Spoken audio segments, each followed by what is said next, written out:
Бурак Өзчивит әйел қауымдарының жүрегін жаулаған түрік сериалдарының батыры.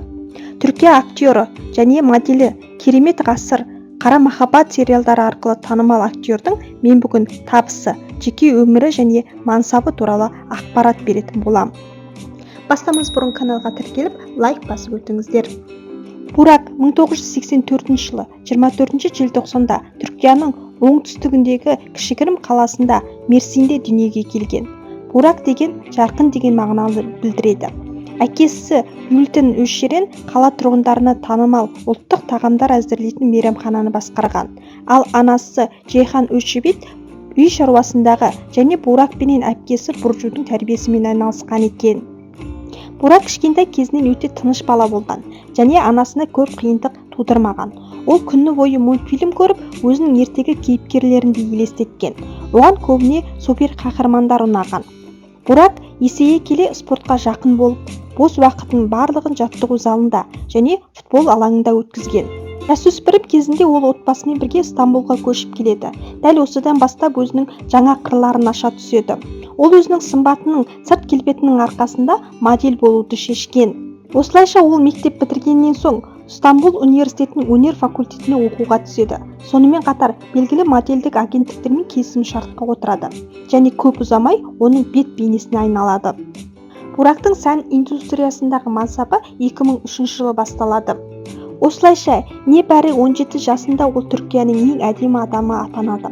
Ал 2005 жылы ол әлемдегі ең үздік модельдер арасында екінші орын алады. Осыдан кейін көптеген режиссерлардың көзіне түсіп, сериалдар мен фильмдерге шақыртыла бастайды. Осылайша ол актер болуды шешіп, Мармари университетінің бейнелеу өнер және кино факультетіне оқуға түседі. Бурак кино саласында алғаш рет жасөспірімдерге арналған -18 фильмінде дебют жасайды және көптеген сериалдарға басты рөлге түсе бастайды. Бірақ оны әлемге танытқан сериалдар Ұлы ғасыр сериалы және 2015 жылы түскен Қара махаббат сериалдары болған. Ал қазіргі таңда әлемге танымал және Түркия елінің нөмірі бірінші актері ретінде саналады. Ерекше танымалдылыққа ие актер өзінің тұрғылықты жерлерін көп айта бермейді. Өйткені жанкүйерлер үйінің алдына көп жиналады екен. Дегенмен әрқашан аңдуда жүретін актердің тұратын жерін білмеу мүмкін емес.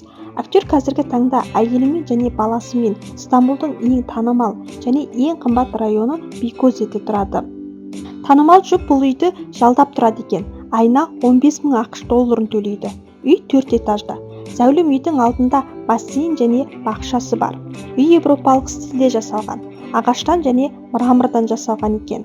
Сонымен қатар үйінде үлкен демалып отыруға арналған терраса бар. Және актер үй қызметкерлерін ұстамайды, тек тазалау қызметкерлерін шақырып тұрады екен. Жалпы актер Түркияның ең көп табыс табатын жұлдыздар қатарында. Мәселен, Осман империясы сериалының бір бөлімінен 50.000 ақш долларын алған. Ал ай сайын 1.300.000 ақш долларын табады. Бурак тек сериалдардан ғана емес, әлемдік жанкүйерлермен кездесу ұйымдастыру арқылы да ақша табады. Мәселен, 2019 жылы Өзбекстанда 3 сағаттық жанкүйерімен кездескен үшін 400.000 ақш долларын алған. Және ол Арабияда да жанкүйерлермен кездесу ұйымдастырған. Бұл кездесудің қызығы, Арабия жанкүйерлері Бурактың мүлдем ағылшынша сөйлей алмайтындығын байқаған. Ол барлық сұрақтарға тек қана «я» деп жауап бере берген екен. Дегенмен, бұл актердің табысына әсер етпеді. Ол бұл кездесуден 450.000 ақш долларын тапқан. Ал актердің көліктеріне келетін болсақ, Defender Land Rover көлігі 500.000 лира тұрады. Және 2020 жылы актердің гаражы тағы бір америкалық Camaro SS 1988 маркалы автокөлікпен толыққан. Көлік 150.000 ақш доллар тұрады. Және сары Camaro 91.000 ақш доллар тұрса, спорттық көлігі Ferrari F355 түрік ақшасымен 1 миллион тұрады. Ал актердің көліктердің нөмірі әрқашан өзінің есімдерімен алынады. Ал кейінгі машиналарын әйелінің және баласының есімдерімен алған. Түркияның ең тартымды актерлар қатарында болған Бурактың кез келген қызды өзіне қарата алары қақ. Дегенмен, актер махаббатқа келгенде өте талғампаз. Сондықтан да көп ара қатынас құрмаған. 2017 жылы Фахри Евженге үйленген. Бұл той әлемдік жанкүйерлердің бақылауында болады. жұп ең алғаш рет Әнші құс сериалында бірге түседі. Сериалдан соң мүлдем көріспеген. Кейін Махаббат саған ұқсайды фильміне түседі. Дәл осы фильмнен соң жұптың бір-біріне махаббаты ашылған. Дегенмен, актердің үйленуіне қатысты көптеген шулы ақпараттар болған. Мәселен, ресейлік атақты тележүргізуші Виктория әлеуметтік желісінде Бурак туралы жақсы пікірлермен бөліскен, бірақ оның болашақ жары ұнамайтындығын айтқан. Викторияның оқырмандары оның актерге қарсы пікірін түсінбеген, ал Фахри бұл ақпаратқа байланысты өзінің талабын айтқан. Актерге Викторияны Инстаграмнан өшіруді талап еткен, немесе той болмайды деген. Ал Бурак махаббаты үшін бұл талапқа келіскен. Актер әкесінің бизнесін жалғастыру үшін 2014 жылы Боливия атты мейрамхана ашқан.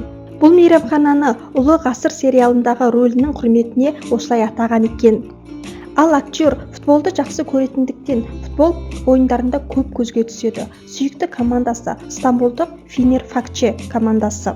Ал қазіргі таңда актердің ұлы бар екенін білесіздер. Актер бір сұхбатында қазіргі таңдағы өмірдегі ең маңыздысы бұл ұлының тәрбиесі екендігін айтқан. Ұлы үшін жақсы әрі адал өмір сүретіндігін, сонымен қатар жұмыс жасайтындығын айтқан. Әйелінің және ұлының жанында көп болуға тырысатындығын айтқан.